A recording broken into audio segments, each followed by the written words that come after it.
மீன் பிடிக்க ட்ராப் வச்சமே அதில் மீன் சிக்கியிருக்கான்னு பாருண்ணா. இங்கே பாருண்ணா எவ்வளோ மீன் சிக்கியிருக்குன்னு. வா தங்கச்சி, இந்த மீன்லாம் வீட்டுக்கிட்ட போய் சமைச்சு சாப்பிடுவோம்.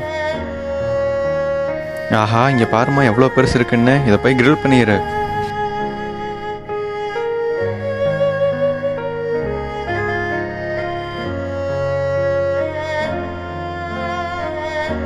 ஆஹா, சூப்பராக ரெடி ஆயிடுச்சு. அண்ணனுக்கு இது ரொம்ப பிடிக்கும்னு நினைக்கிறேன்.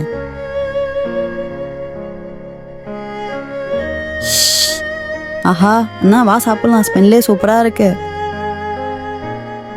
ஆஹா, பார்க்கவே சூப்பராக இருக்கே. நீங்கள் எடுத்து சாப்பிடு தங்கச்சி. சரிண்ணா. சூப்பராக இருக்கு. ஐயோ தங்கச்சி, என்னாச்சு? முள்ளு சிக்கிடுச்சுன்னு நினைக்கிறேண்ணா. தொண்டை ரொம்ப வலிக்குது. சரி இருமா, நான் போய் மருந்து வாங்கிட்டு வரேன். அடுத்து என்னாச்சுன்னு தெரிஞ்சுக்க மறக்காமல் சப்ஸ்கிரைப் பண்ணிக்கங்க ஃப்ரெண்ட்ஸ்.